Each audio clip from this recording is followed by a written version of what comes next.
Students आज का जो मेरा सेशन है वो इकोनॉमिक प्लानिंग को लेकर है। आज हम इकोनॉमिक प्लानिंग में जो बात करने जा रहे हैं बेसिकली स्टूडेंट्स लेट हमने लास्ट सेशन में डिस्कस किया था मेरिट्स ऑफ इंडिकेटिव प्लानिंग को। आज हम डिस्कस करेंगे डीमेरिट्स ऑफ इंडिकेटिव प्लानिंग को। देखिए बेसिकली होता क्या है, मैंने आपको बताया था लास्ट सेशन के अंदर कि जब भी कोई चीज़ की एडवांटेज होती है तो कहीं ना कहीं उसके कुछ फ्लॉज भी नज़र आ जाते हैं, और हर चीज़ का कोई ना कोई नेगेटिव पहलू भी होता है। हर चीज़ का एक पॉजिटिव पहलू होता है और एक नेगेटिव पहलू होता है। तो आज हम उसकी डीमेरिट्स पे बात करेंगे। सबसे पहली बात कर लेते हैं जी लिमिटेड इफेक्टिवनेस। लिमिटेड इफेक्टिवनेस का मतलब ये होता है कि जो आपका प्लानिंग होती है, इंडिकेटिव प्लानिंग होती है, उसके अंदर जो ताजर होता है वो एक लिमिटेड रिसोर्सेज को अपने साथ अटैच कर रहा होता है, वो लिमिटेड कंडीशंस के अंदर कर रहा होता है, वो उस चीज़ को फॉलो ऑन नहीं कर पाता कि हमारे पास क्या क्या चीज़ें किस किस तरह से मौजूद होंगी और हम उसे कैसे ट्रीट कर पाएंगे। ठीक है, तो ये इसका एक बड़ा इंपॉर्टेंट इम्पैक्ट पड़ता है, और इससे जो है हमें नज़र आता है कि ये इसमें जो है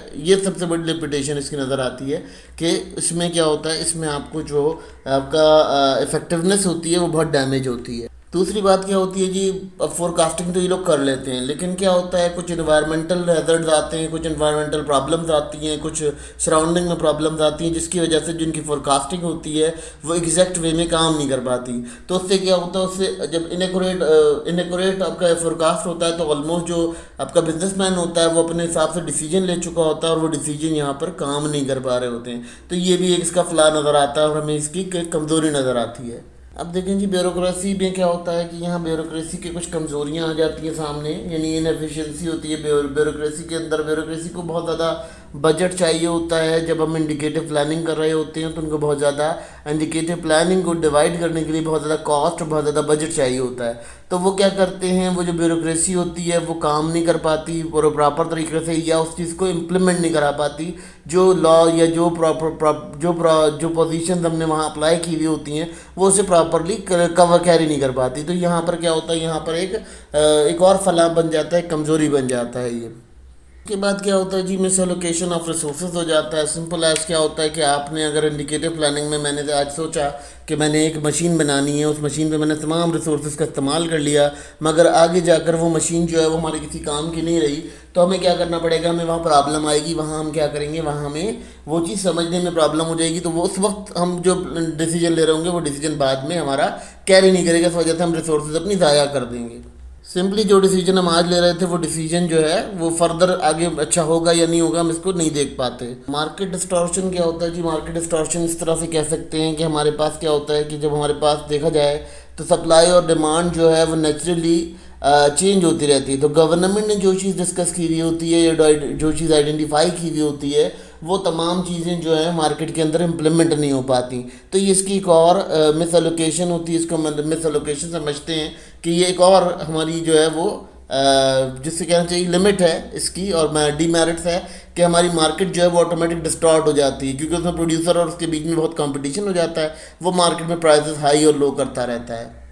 अब जी एक इंडिकेटिव प्लानिंग बन गई। अब जब इंडिकेटिव प्लानिंग बन गई तो उस इंडिकेटिव प्लानिंग में क्या होता है कि पॉलिटिकल इन्फ्लुएंस आ जाता है। पॉलिटिशियंस जो है वो अपनी रिसोर्सेज इस्तेमाल करने लगते हैं, मार्केट को अपने तरीके से ग्रैब करने लगते हैं। तो उस सूरत में क्या होता है, उस सूरत में हमारे जो मामलात होते हैं वो इतने प्रॉपर वे में चल नहीं पाते, और फिर क्या देखने को मिलता है कि हमारे जो डिसीजन होते हैं वो कैरी नहीं कर पाते, और हम उस डिसीजन को बहुत स्ट्रांगली बिलीव नहीं कर पाते उन डिसीजंस के ऊपर।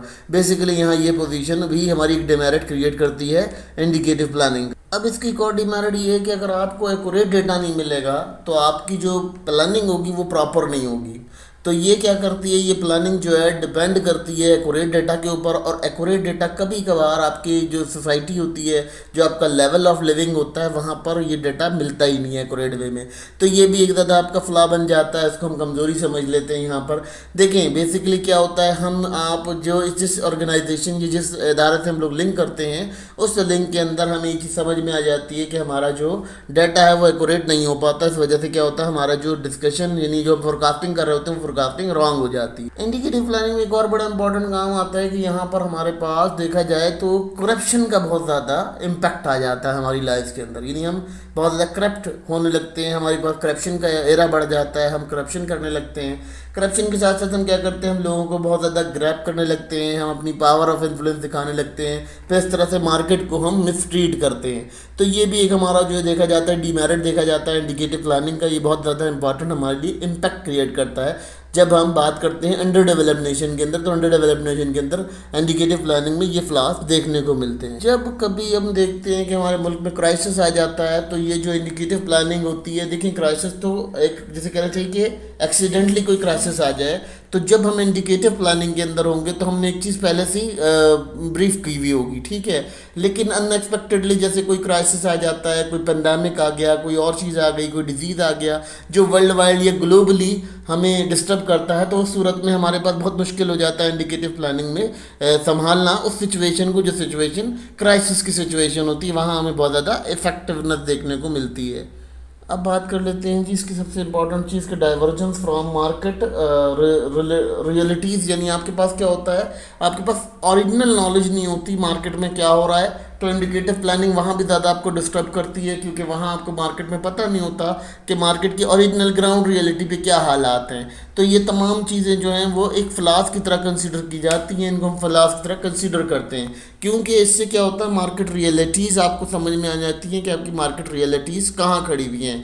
देखिए स्टूडेंट्स, आपको ये तमाम चीज़ें बताने का मकसद बेसिकली ये है कि बीइंग इकोनॉमिक डेवलपमेंट, अगर आप लोग कभी इकोनॉमिक प्लानिंग डेवलप करते हैं तो डेवलपमेंट में आपको लाजमी तौर पे इकोनॉमिक प्लानिंग करनी पड़ेगी, और जब इकोनॉमिक प्लानिंग करनी पड़ेगी तो ये तमाम एस्पेक्ट्स आपको अपनी नज़र से देखने पड़ेंगे कि हम अगर इंडिकेटिव प्लानिंग करते हैं तो इंडिकेटिव प्लानिंग में हमें क्या क्या चीज़ें परस्यू करनी पड़ेंगी और किन किन चीज़ों को हमें निकालना पड़ेगा अपनी प्लानिंग के अंदर से। अच्छा, अब इसमें फोरकास्टिंग डैमेज हो जाती है, बहुत सारा डाटा डैमेज हो जाता है, इदारे जो हैं वो डाटा को डैमेज कर देते हैं, इस तरह के भी मामला हम देखने को हमें मिलते हैं नॉर्मली। तो उससे क्या होता है, उससे हमें स्टूडेंट्स को ये चीज़ क्लियर होती है। अच्छा देखें, यहाँ मैं पूरा का पूरा जो कंसेप्ट है इंडिकेटिव प्लानिंग का वो कवर कर चुका हूँ, ये पूरा फैशन कंप्लीट कर चुका हूँ। फिर इंशाल्लाह इसके बाद हम इम्पेरेटिव प्लानिंग को डिस्कस करेंगे, ये हमारा नेक्स्ट टॉपिक होगा।